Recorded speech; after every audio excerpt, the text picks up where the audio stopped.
So I can't say you two are my favorite people because I haven't met you yet, but I'm sure you will be by the end of the 30 minutes. Yeah. Thank you. So Thank you're you. welcome. Yeah. So my name is Pat McParland, as I've met you during the day, and I'm going to moderate this panel.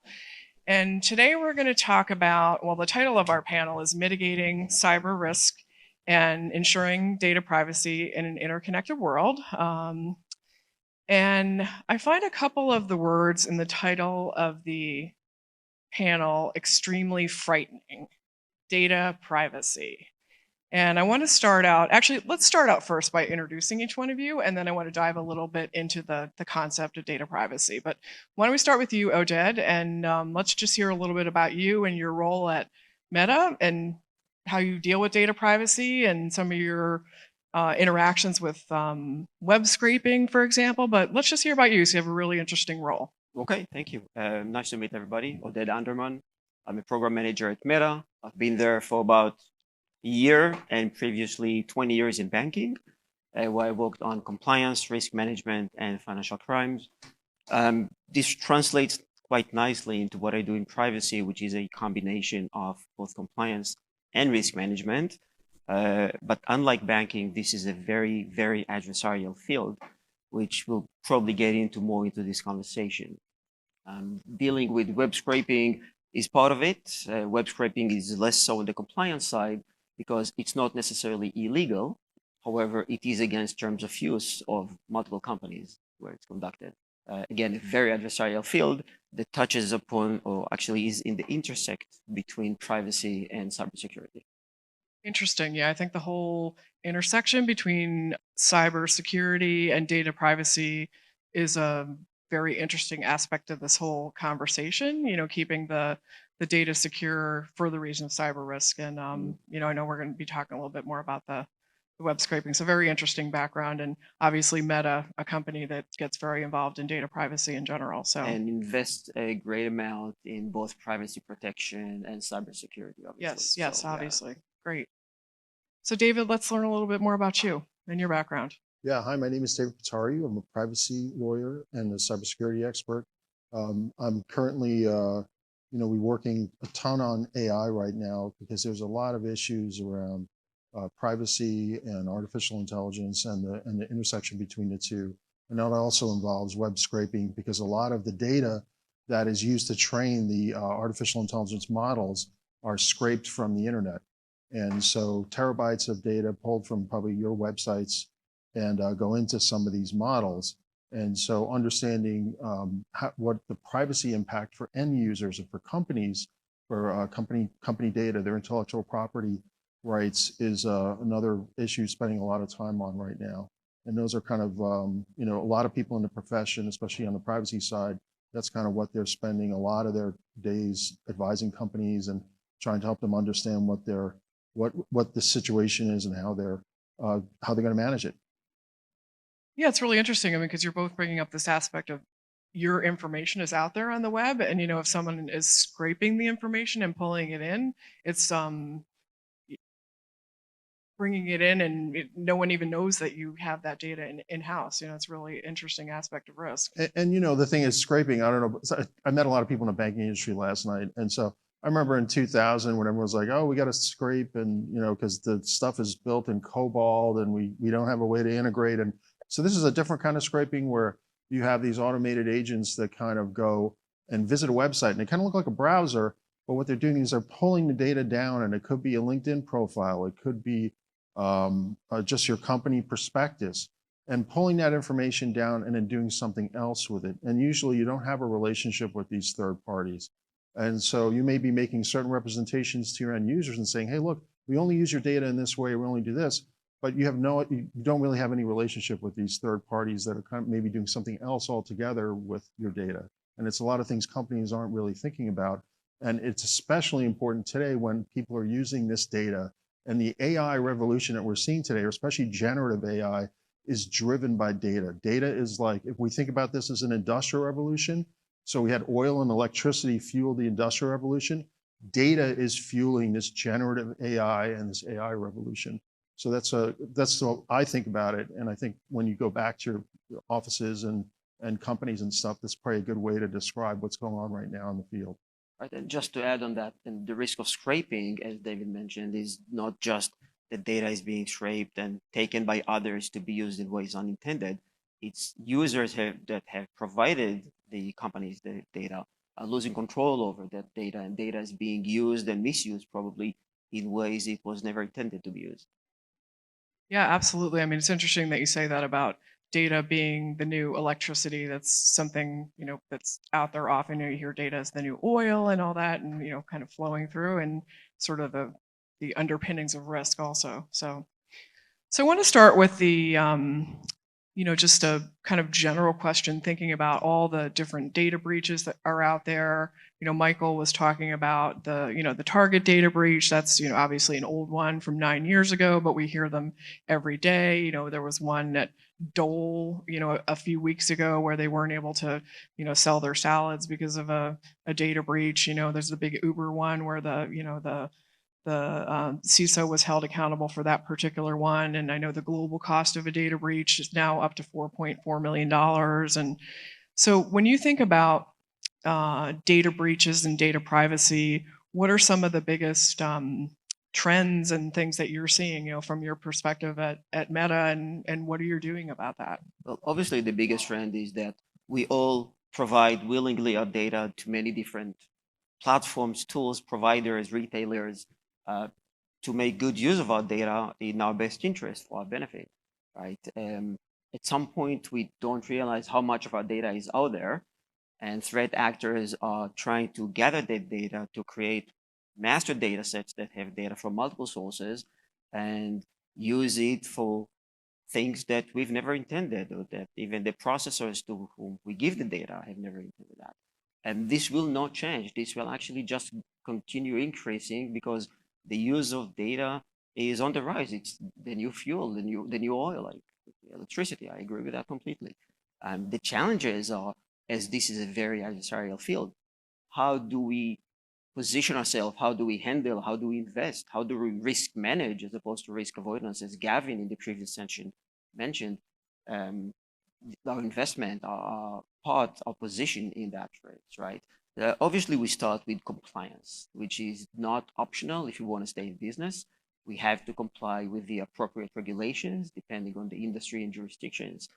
We have to add on that, though, and really look at this as a true risk management field, because we have to make cognizant trade-offs, cognizant investments versus our risk appetite, risk tolerance, and what's the absolute bare minimum, again, depending on the industry and jurisdiction from a regulatory perspective. We have to take it into account, and the fact that this is an adversarial field will always keep it very interesting and very mobile. Yeah, interesting. It reminds me of the comment that was made earlier about ROI and then return on risk. It almost seems like return on data too, was it's such a huge asset, but needs to be mined and protected, et cetera. So yeah, very insightful. Yeah. How about you, David? What are some of the biggest trends you're seeing in terms of data security and protecting it? And I think all of your departments and areas are underfunded. I think that's a huge risk, which is probably very easily to say, but when you see what's going on out there and the amount of effort it takes to actually look at each of these risks and manage them and think about, how the technology is changing. I mean, you're talking about a transformative technology like generative AI or AI in general.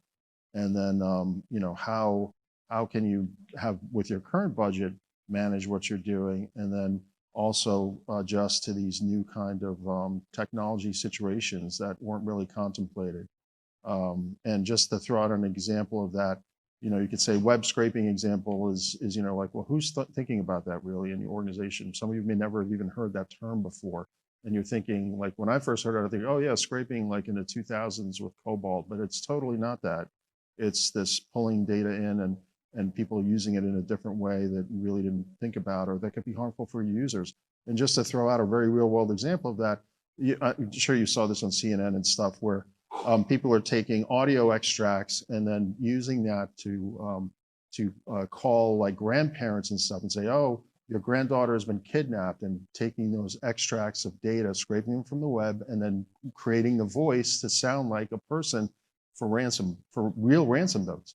And so you think about that and you're like, wow, that is something that is shocking and that we've never heard about before. But you can imagine somebody doing that with your CEO saying, hey, transfer this money to a different location.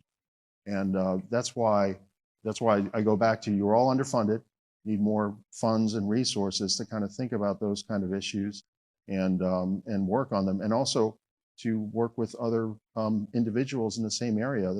Another problem here is that a lot of these issues are not, there's not collaboration about how to tackle them.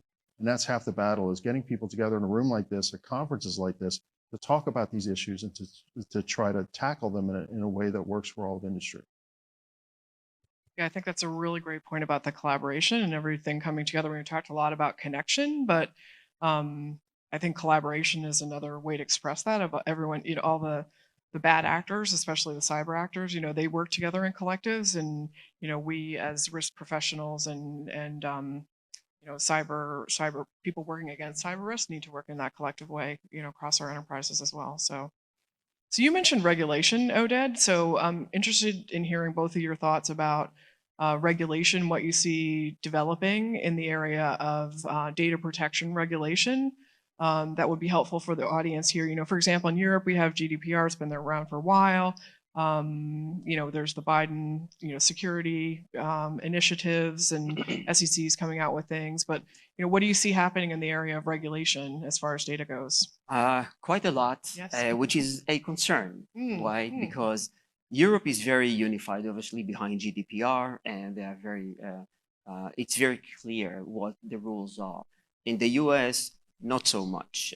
California is leading the charge, as is often the case, with the CCPA. Virginia is right behind it. And then there's a long list of states that are at different stages of maturity of enacting their own privacy regulatory frameworks, right? And there is also a talk about a federal privacy act or federal privacy law, which may or may not come to fruition in the foreseeable future. However, this does put companies and individuals as users in an awkward situation where we have different rules in different jurisdictions, and both businesses and individuals have mobility over jurisdictions, and those rules don't necessarily apply the same way to everybody.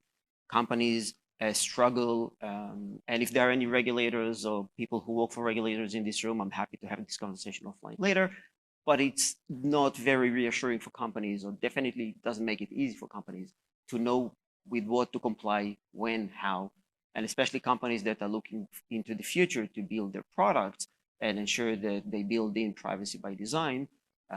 It's hard to know what to anticipate, what's the regulatory framework there that they should have in mind.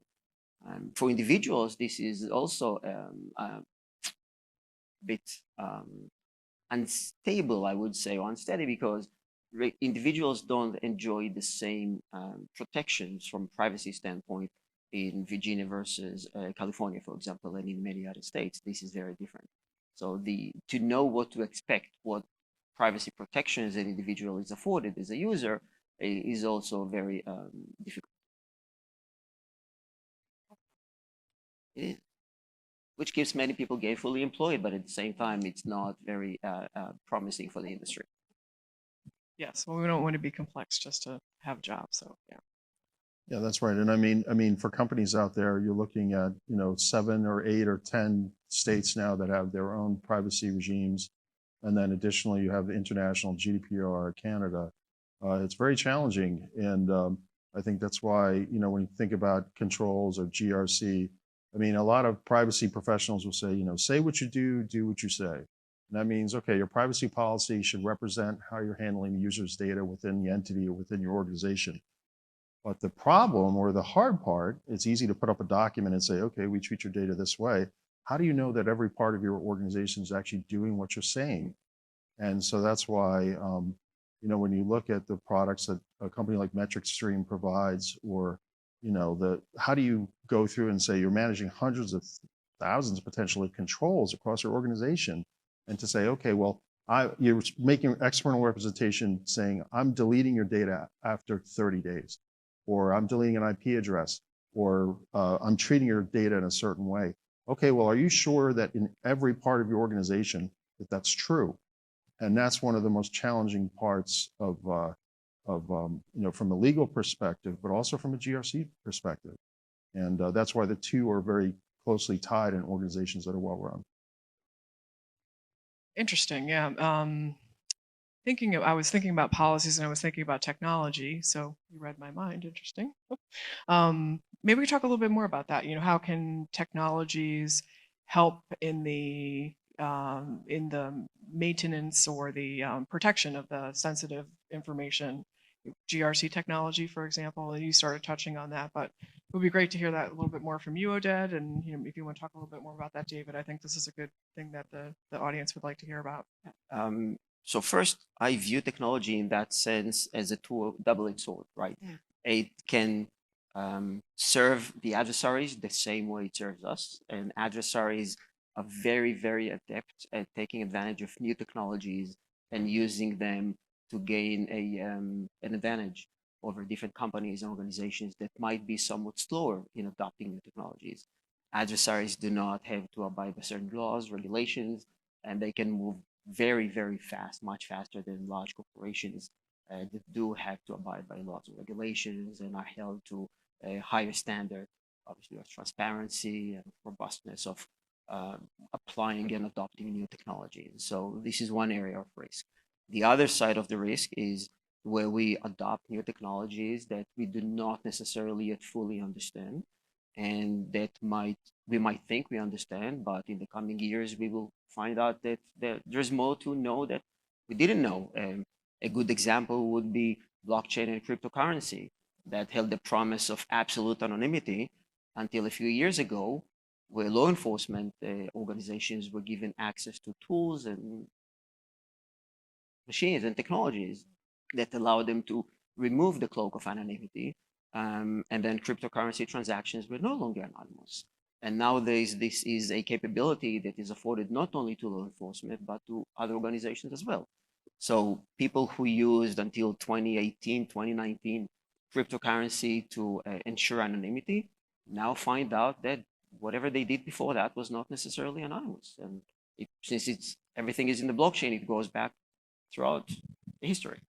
Yeah, super interesting, because if you think about a ransomware person, or bad actor of some sort using crypto because that was, anonymous, and then retroactively being uncloaked. That's a Correct. really interesting perspective. Yes. So, and certainly like a chat GPT or a generative AI, that sort of, the risks of that are relatively This only accelerates the accelerating. rate of Yeah, change. yeah, exactly. And not the example that you gave about the spoofing or the phishing, Yeah. and I know, employees are one of the number one, factors for exposing sensitive data even now. So yeah, yeah. More thoughts? Yeah, about that's correct. I technology? mean, yeah, just thinking about this is like, I mean, probably the most important piece of technology or what people are doing is just getting together in forums like this and talking through the issues. And being involved in industry groups or trade associations or attending things like this is crucial to stay on top of these issues. Like I work with a company called a group called MUSA, and we're working to figure out scraping issues and issues around scraping and how companies can detect scraping, because it's only going to increase with more companies trying to build their generative AI models, whether it's visual or other things. But I think just everyone here in this room, it's half the battle to get the funding to even be here, to then work with colleagues to talk through, well, how are you handling this? Yes. And what are you doing to figure this out? And what are the issues you're facing here? And it's so hard to get people to share that kind of information, but a lot of the informal talks, the dinner last night, that kind of stuff is a great way to do that. And being involved in organizations is another great way. And just talking through the issues and to your point, educating end users, because, like today, for example, because of generative AI, the spoofing is going to be a lot more sophisticated. So you're looking at, it used to be, hey, I'm some king in a foreign land and I want you to transfer funds. Well, now there's capabilities out there that, or technology out there where you're going to see things that are, because of scraped data, it's going to say, hey, I'm a friend of your sister, Anne, and your sister needs money and she's invested in this. And that'll be driven by data that's pulled from your profile online that's publicly available. And your company's information could be, oh, your CEO needs you to transfer funds. It won't just be your CEO, it'll be his name and maybe his assistant's name and some or her assistant's name and everything else. So these are things that you need to start thinking about. And if you haven't had a chance to play around with some of the generative AI tools out there, I strongly encourage each of you to take time to do that and to understand that this is not Clippy Bob from 10 or 15 years ago where you type a thing and it gives you a really bad response. It's actually very sophisticated now. So take the time to play around with the technology and understand it, because I think it's eye-opening.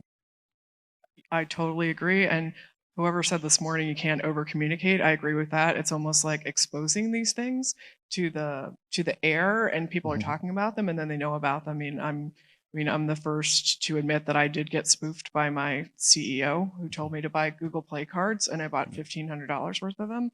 And my whole office kind of made fun of me for several months, but whatever, I believed it. It was realistic, and it was something he might have asked me to do, honestly. So anyway, there we go. So communication, and also sounds like maybe creating a culture of awareness within in the organization as well. So I know we only have a couple minutes left, or actually less than a minute. What's your best piece of advice? I mean, there's so many things we could talk about here: data privacy, data security. We could go on all day. If you had to sum up one piece of advice for the audience here, what would it be, Oded? I think I'll just echo one of David's previous points: collaboration. And MUSA, by the way, that's the Industry Alliance Against Scraping, and Meta, I realize, is a member of the alliance. Collaboration is really important, especially through organizations that offer facilitated, moderated platforms to exchange information, exchange best practices, common standards, and also share information about the adversaries we face and the technologies and tools they use, because for the most part, we face the same adversaries who use the same tools. And if we have dialogue, if we discuss through such forums, again, what we do, what do we see, it can only improve our position, both from a compliance standpoint, but much more so on the risk management side. Yeah, great point. That collective, that really came through when you were both talking. So how about you? What's your gem of wisdom, David? Just, I think, try to come again next year to this event. I think, to keep coming back, because there's going to be a new threat that we have to look at. If you have time, look at web scraping and think about that for your own organization and the impact of generative AI, because you hear a lot about that front end, but then where is that data coming from? And is my company impacted? Are my IT people aware of that? Is my GRC group aware of that? And thinking about, okay, if I get a chunk of my prospectus winding up somewhere else, what are we going to do about that? And what does that look like? Or if I get my CEO's picture, her picture, and now it's in a different context, well, what does that mean? And companies are going to be facing these issues more and more now with the rise of generative AI. It's not all bad. There's a lot of benefits, but what does it mean if your employees are also putting information into these systems and you're not aware of that? What protections do you have in place? You don't want your employees putting half of your source code into these things to check it and then okay, well, we just gave away our source code. We gave away our trade secrets. So these are all things that people need to start thinking about as these tools proliferate and become more ubiquitous. Just like we dealt with the internet and search 10 or 15 years ago, this is the same kind of thing. We're kind of have to think 2 steps ahead to protect your organizations. Great. Thanks, Oded. Thanks, David. Thanks, everybody. Go ahead, Prasad. Uh-oh. Yeah, so we work on issues around scraping, and it's an industry alliance, and it's just trying to get companies together, just like the group here, and just to understand how to tackle the issues around it, share information, and understand the risks and around that kind of activity, which is usually third parties. So you can find more about it, musa.org, and look forward to seeing some of you at the meetings. And again, it's just one of these things that it builds awareness, and it's something that's free and easy to do. Just, and again, hopefully we'll see you all again here next year. And it's just about getting together and talking and communicating and collaborating. Great. Thank you very much, Oded, and thank you, David.